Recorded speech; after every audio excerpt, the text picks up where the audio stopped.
Meus irmãos, minhas irmãs, saudações em Cristo Jesus. Falaremos sobre o tema, o relacionamento homoafetivo e a palavra de Deus. Levítico 18, 22 está escrito: com homem não te deitarás como se fosse mulher.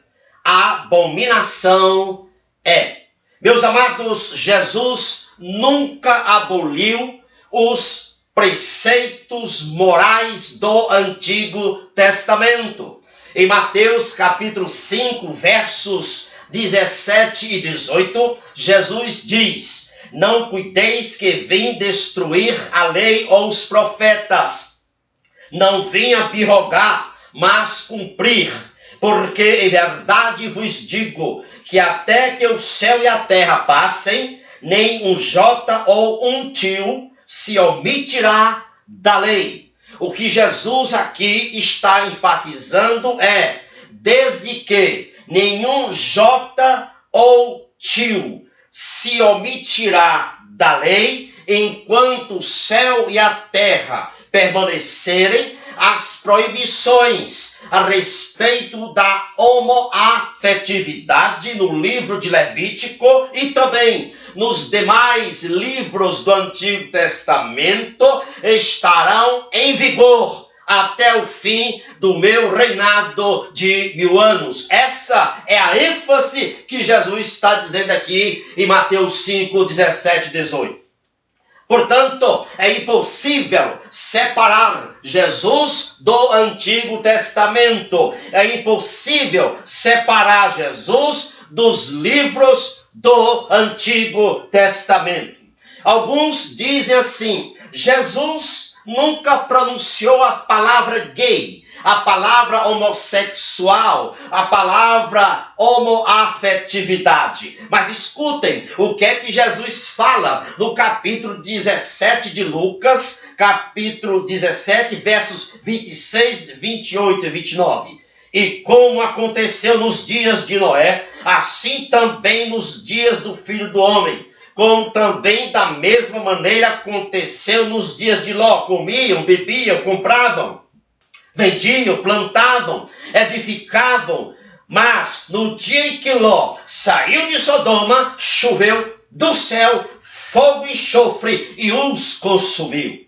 Meus amados irmãos e irmãs, as sociedades em que Noé e Ló faziam parte estavam envolvidas com a homoafetividade.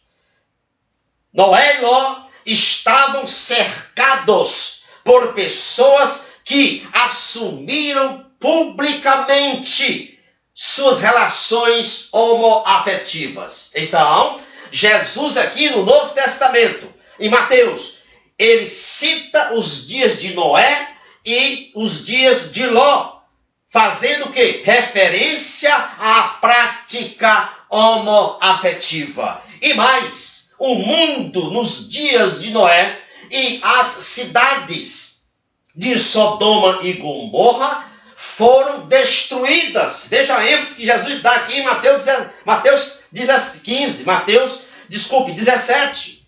Ele dá ênfase dizendo que foram destruídas pelo mesmo motivo a cidade de Sodoma e Gomorra. Que motivo? O pecado da homoafetividade.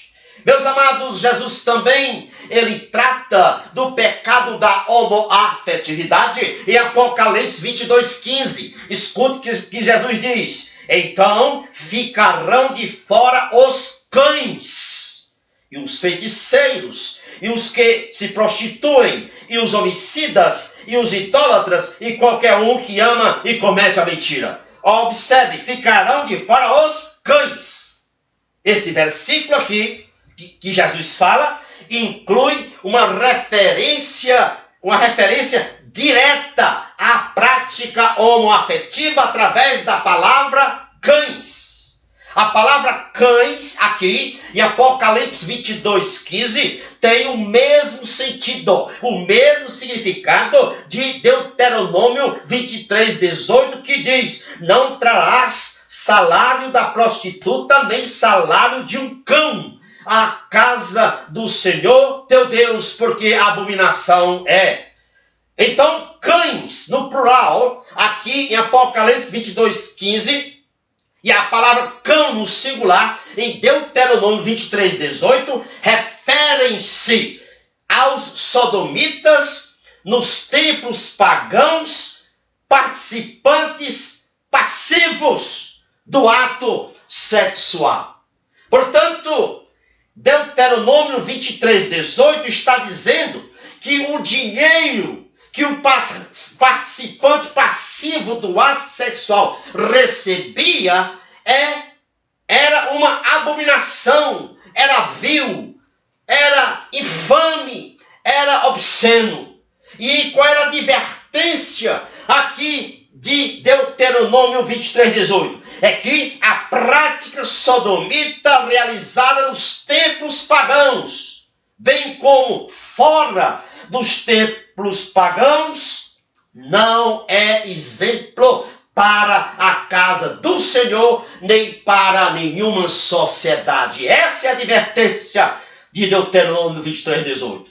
Portanto, meus amados irmãos e irmãs, Jesus considerou integralmente toda a lei moral do Antigo Testamento, incluindo a proibição à prática homoafetiva. Isto fica claro quando Jesus fala em Lucas, capítulo 17, versos 26, 28 e 29, quando Jesus, faz referência aos dias de Noé e aos dias de Ló.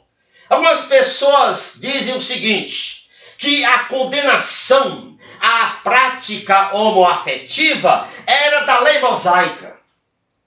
E eles dizem ainda, continuam dizendo que nós não estamos mais debaixo da lei. A lei caducou, dizem eles. Dizem eles ainda, estamos debaixo da graça. Estamos na nova aliança que está imersa no amor, na compaixão, na tolerância, na aceitabilidade e no despreconceito, dizem eles. Meus amados irmãos e irmãs, é preciso entender que Deus havia instituído o código moral conhecido pelos homens de todas as raças, tribos e nações, séculos antes do tempo em que Deus outorgou a lei mosaica. Basta ver o caso de Abraão, pedindo a Deus para poupar Sodoma e Gomorra por causa da prática homoafetiva nessas cidades. Portanto, antes mesmo de Deus outorgar a lei mosaica, Deus condenou a prática homoafetiva. Na nova aliança, por exemplo, em Judas 7, escute o que Judas diz. Assim como Sodoma e Gomorra e as cidades circunvizinhas, que havendo-se entregue à fornicação como aqueles, e ido após outra carne, foram postas, por exemplo, sofrendo a pena do fogo eterno. Aqui, Judas se refere a pessoas da sua época que estavam mantendo relações homoafetivas, semelhantemente aos habitantes de Sodoma e Gomorra. Observe a expressão aqui que Judas 7 diz: entregue à fornicação, como aqueles. Que aqueles? Aqueles habitantes da cidade de Sodoma e Gomorra. Entregue à fornicação, como aqueles. E ido após outra carne. A frase após outra carne significa relações sexuais antinaturais. Homem com homem, mulher com mulher. Observe que a frase após outra carne se conecta com a palavra fornicação. Entregue à fornicação como aqueles da cidade de Sodoma e Gomorra, ido após outra carne. Então a palavra fornicação está ligada à expressão após outra carne, o que se conclui que as relações sexuais, homem com homem, mulher com mulher, ou seja, a sodomia é uma fornicação. E todas as vezes na Bíblia que a Bíblia condena a fornicação, está também condenando as relações homoafetivas, ou seja, mulher com mulher, homem com homem. E Judas, verso 7, ainda diz mais no versículo: foram postas, por exemplo, sofrendo a pena do fogo eterno. Ou seja, o que Judas está enfatizando é que a destruição de Sodoma e Gomorra pelo fogo serve como uma referência, como um cânon da punição de Deus sobre o pecado da homoafetividade. Portanto, meus amados irmãos e irmãs, não se pode tratar a homoafetividade como algo periférico na Bíblia. Em toda a Bíblia, a homoafetividade ecoa com o pecado. A homoafetividade está implantada, implícita em todos os aspectos da doutrina bíblica. Em 1 Coríntios, capítulo 6, versos 10 e 11, Paulo fala de cristãos da igreja de Corinto que tinham anteriormente se envolvido com o comportamento homoafetivo, com as relações homoafetivas, mas foram libertos, se arrependeram e eram agora nova criatura. No verso 10, Paulo cita uma lista de pecados, dentre eles o pecado do comportamento homoafetivo. No verso 11, Paulo diz: tais fostes alguns de vós, mas fostes lavados, santificados, justificados em nome do Senhor Jesus Cristo. Meus amados irmãos e irmãs, Jesus nunca formalizou o casamento homoafetivo. Pelo contrário, ao falar sobre casamento, Mateus 19,4, Jesus foi enfático e disse: não tendes lido que no princípio o Criador os fez macho e fêmea?